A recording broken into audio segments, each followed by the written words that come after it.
de subsidios en las tarjetas de los usuarios del sistema de transporte público. Atención, esto es muy importante y es lo que se viene. Y ya vamos a hablar de esto con Juan José Rolón, director de proyectos del Viceministerio del Transporte. Director, ¿cómo le va? Muy buenas noches.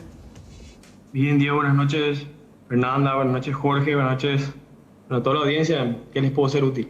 Claro, gracias por atendernos en primer lugar, Juan José, y preguntarte un poquitito primero sobre el tema del transporte nocturno, porque se busca ¿qué? Mayor frecuencia, se busca mayor cantidad de buses con un subsidio nocturno, ¿se puede decir? ¿O nos aclará, por favor?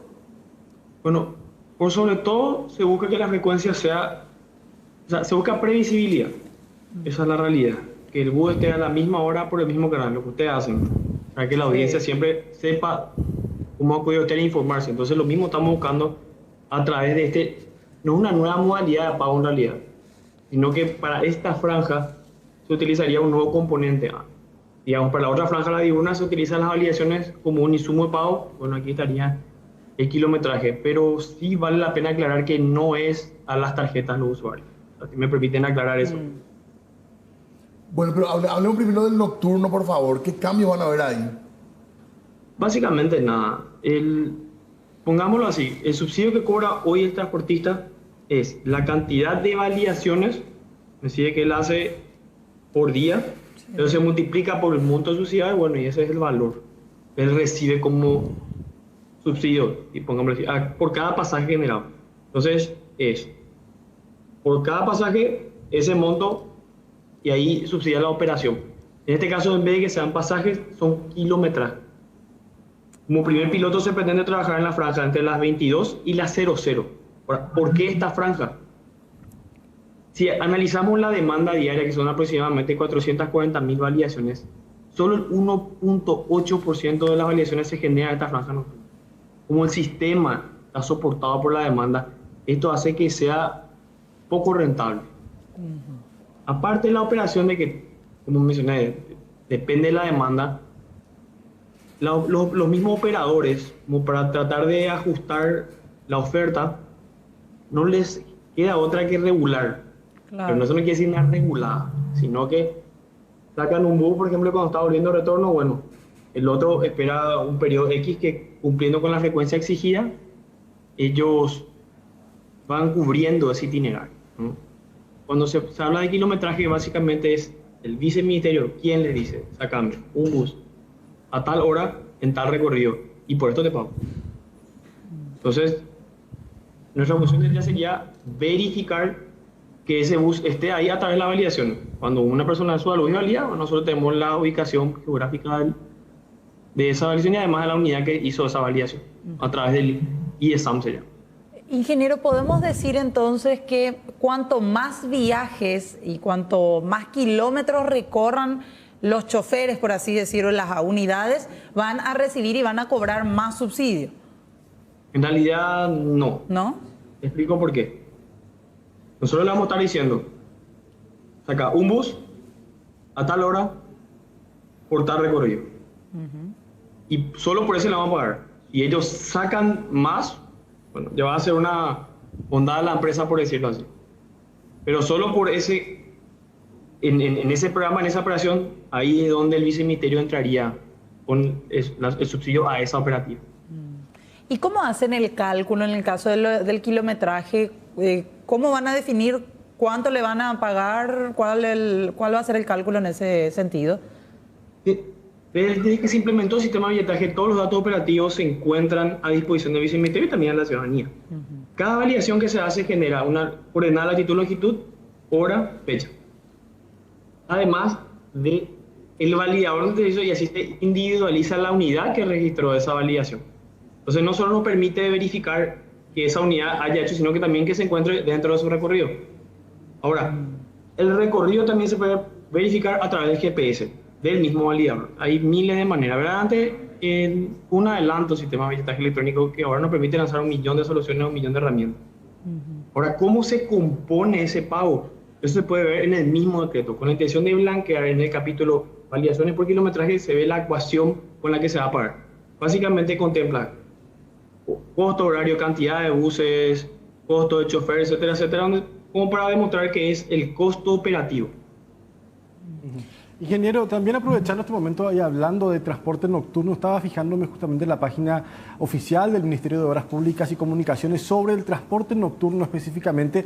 El 23 de mayo se había lanzado un proyecto de buses eléctricos, inclusive con un posible apoyo del gobierno de Taiwán para este horario nocturno, con buses ya eléctricos. ¿Esto sigue en pie? ¿Cómo quedó ese proyecto de mayo pasado, ingeniero? Se está trabajando. De hecho, la comitiva estaría llegando creo que el 13 o el 15 por ahí. Y estos mismos buses lo pueden ver en la después, ya lo van a exponer. Es una empresa que está con intenciones de no solo traer unidades, sino que si las condiciones se dan, fabricar aquí. Es una de las principales, no puedo dar marcas, ¿verdad? Sí. Pero uno de los proveedores de Volvo. Tiene una pequeña pista. O sea, no son improvisados. Ingeniero, volviendo un poco a este tema del subsidio, ¿los montos van a seguir siendo los mismos? Y si es así, ¿nos puede recordar cuánto sería el monto del subsidio? Sí, claro. Mire, el último pago de subsidio que se hizo fue para la tarifa Operación Marzo. ¿Sí? Sí. Bueno, esa tarifa rondaba los 3.400 para convencional y 4.800 para diferencial. Ahora se está trabajando la tarifa abril, que esta se estaría aprobando y probablemente en estas la semana que viene. Pero la tarifa varía mes a mes. ¿Por qué? Porque uno de los insumos más importantes son los datos operativos, que son las validaciones y los kilometrajes de recorrido. Pero se está pagando. Esa validación. Ajá. Adelante. Sí.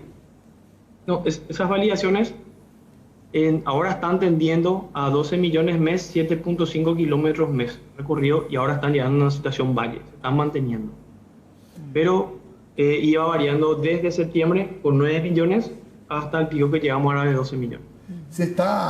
Hay presión para que aumente el subsidio, digamos, después de las variaciones, sobre todo de los combustibles, ingeniero. Y les soy sincero, el combustible es uno de los insumos, ¿sí? Tiene una incidencia del 43% en la tarifa y por ende una suba en el combustible sí genera una suma en la tarifa. Ahora, voy a entrar en tecnicismo, después me avisan si me alargo un poco, sí. Pero los costos, para sacar el valor de tarifa tenemos los costos operativos sobre un componente que se llama el IPK. El IPK por sus siglas significa índice pasajero kilómetro. Ese componente divide los costos operativos, o sea, cuanto más alto el IPK, más baja es. La tarifa es más baja. Pero para que ese IPK baje dependemos de que se genere un alto número de validaciones, una cantidad menor de kilometraje recorrido. Entonces, ¿qué pasa con la tarifa nocturna? ¿Por qué acudimos a esto? Aprovechando que hizo esa consulta. De noche hay justamente lo contrario. Bajas validaciones, poco kilometraje. Entonces eso hace que suba la tarifa. Claro. Y en general, en los pasajes en general, ¿hay un aumento en el subsidio, digamos, por pasaje? Hasta ahora está tendiendo hasta estanco, pero dependemos siempre de esos componentes, que por eso que varía mes a mes. Pero eso es automático, digamos, ingeniero, o usted es una charla política, digamos, para aumentar el subsidio a los empresarios. En realidad ni siquiera vamos a ir ni automático ni charla política, es una ecuación que nosotros cargamos los datos operativos, se calcula, se presenta y se aprueba. Ah, ok. ¿Y por qué salió la idea esta por qué se habla de que van a subsidiar al pasajero en las tarjetas? ¿Qué hay de eso? ¿Se puede explicar, por favor, ingeniero? Y es un error de interpretación en realidad. Por eso voy a leer directamente el decreto para que entiendan en qué se basa. Bueno, primero siempre por concepto de subsidio se hace al pasajero. Entonces hay que bajar el concepto, de eso está en el artículo 2, donde menciona en el mismo decreto, para los que no siguieron, es el decreto 7296. En su artículo 2 establece que el subsidio es al pasaje, un el concepto. Pero sin embargo en el artículo 3 voy a leer, efectivamente dice: podrán ser beneficiados del subsidio los usuarios de transporte público pasajero del área metropolitana de Asunción, a través de las empresas permisionarias del gabinete del viceministerio de transporte del área metropolitana. O sea, como siempre, van a ser beneficiados a través de las empresas. ¿Y qué cambia este decreto? Yo estoy leyendo y quiero saber qué cambia o por qué se entendió, porque se empezó incluso a especular. No, te van a cargar en la tarjeta, el ministerio va a cargar en cada tarjeta. Hubo una serie de especulaciones y la verdad que leyendo cuesta entender cómo se haría esto y de dónde salió esto también. Me hago la misma pregunta, pero yo la acabo de leer el decreto y dice lo contrario. Yo creo que la confusión... Digo el artículo 3. No sé si estoy equivocado, pero yo creo que la confusión se da porque anteriormente se pagaba por una cantidad aproximada, por lo menos estadísticamente hablando, de pasajes. Sin embargo, ahora ya con esta modalidad de tarjeta electrónica se tiene ya cuántos exactamente fueron los pasajes vendidos, y es allí donde entra esta nueva temática o nuevo sistema donde se paga exactamente por la cantidad de pasajes que dan estas empresas a los usuarios del transporte público. Yo creo que por ahí va la cosa. Es correcto. Estimo que sí, pero como le digo, es cuestión de leer el decreto. En el artículo 3 ratifica que eso se hace a través de las empresas. O sea, no va a haber ese subsidio, no va a existir directamente a cada tarjeta como se malinterpretó entonces. No, señor. Simplemente para reiterar, nomás porque Claro. se hizo Vox Populi y empezamos incluso a especular cómo se haría, cada uno que tenía su interpretación, cómo sería. Sí. Eso no va a pasar. Ingeniero, ¿cómo están evaluando el tema de las tarjetas? Porque nosotros en los medios estamos hasta acá de quejas de los usuarios del transporte público con el tema de las tarjetas que se venden más caras de lo pactado, que no se encuentra dónde recargar, que hay algunos, voy a decir, tiendas 24 horas que no te quieren cargar, otros comercios que no te quieren cargar si no es más de no sé cuánto. ¿Cómo están evaluando ustedes? ¿Están atentos a estas quejas ciudadanas? Estamos atentos. Como todo proceso nuevo tiene sus cabos sueltos. Hay que ser realistas, no vamos a tapar el sol con un dedo tampoco, ¿verdad? Pero, pongámoslo así, cada empresa, para ponerlo que tiene una empresa de billetaje, tiene que pasar por un proceso de homologación de viceministerio, donde tiene que, además de la arquitectura y todos los elementos técnicos, tiene que demostrar que hay una X cantidad de tarjetas que ya estarían operando, que tiene una X cantidad de puntos de recarga, y esos componentes son los mínimos que nosotros aprobamos, ¿verdad? Ahora, por una cuestión de negocios, no conviene tener una cantidad mínima a boca. Lo máximo que nosotros vamos a hacer es certificar. Vea un número, por ejemplo, en lo que fue marzo. En marzo prácticamente se compraron 700.000 tarjetas, pero de esas 700.000, 270.000 por ahí entraron en operación, ¿verdad? Eso tiene mucho que ver. O sea, probablemente una persona que compre y guarde, y otro que haya sido un usuario que no haya encontrado un punto específico de recarga. Entonces, llama la atención a esos números. O sea, hoy ya se está cerrando esa brecha, prácticamente esas 700.000 ya son operativas casi 500.000. ¿No? Pero ¿cuál es el problema? El problema radica en que, como todo negocio, uno tiene que encontrar ese punto de equilibrio. Entonces, hoy solo tenemos dos empresas, ¿no? Posiblemente entre estas dos empresas no haya una distribución equitativa entre la cantidad de tarjetas operativas y puntos de recarga. Entonces ahí se dé una condición desfavorable. El equilibrio en ese sentido es importante. Nosotros, por en cuanto, siempre hacemos cumplir ese requisito de las cantidades mínimas que debe cumplir, y hacemos el seguimiento de cantidad de tarjetas vendidas versus activas.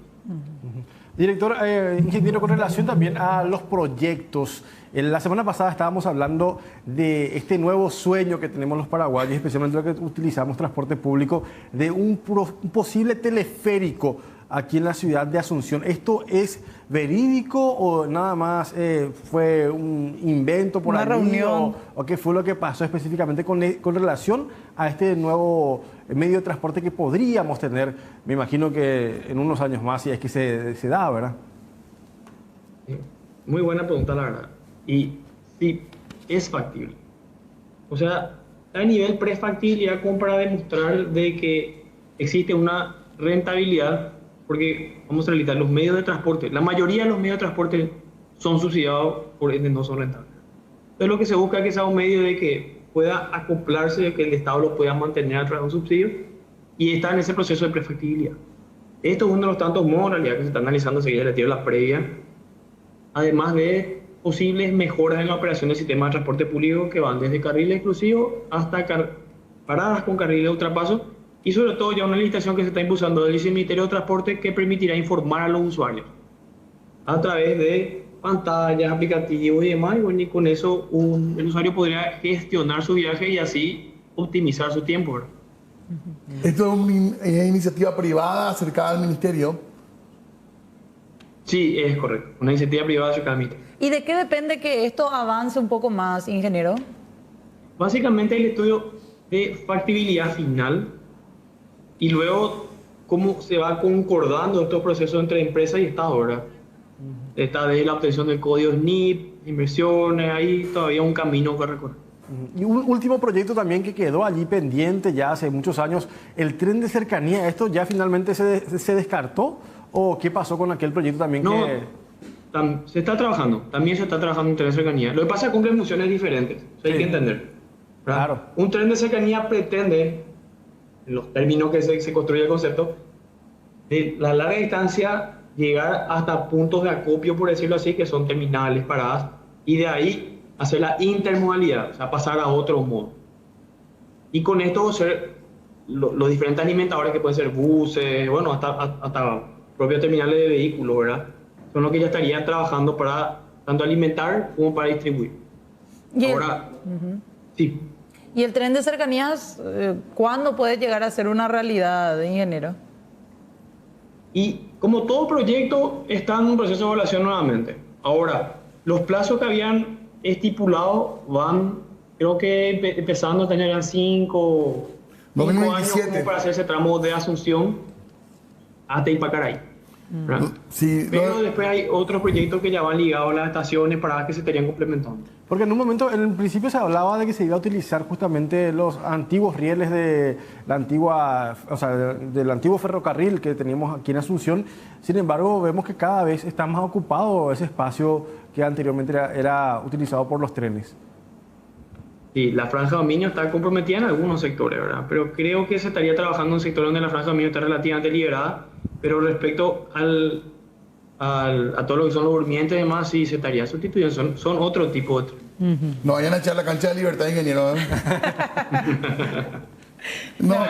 Y hablando de los transportes nomás, lo del Metrobús ya es una palabra prohibida en el MOPC. Y no sabría decirle si es prohibido, ¿verdad? Sigue siendo otro método de transporte eficiente, solo que se está buscando... ¿Por qué todos los proyectos están demorados? Vamos a hacer realidad. Se está poniendo una traba a que se presenten proyectos bien elaborados, con una prefactibilidad bien definida. Yo no diría eso, para mí el Metrobús sigue siendo una alternativa. ¿Verdad? De hecho, el Metrobús en sí es la alternativa en algunos casos, ¿verdad?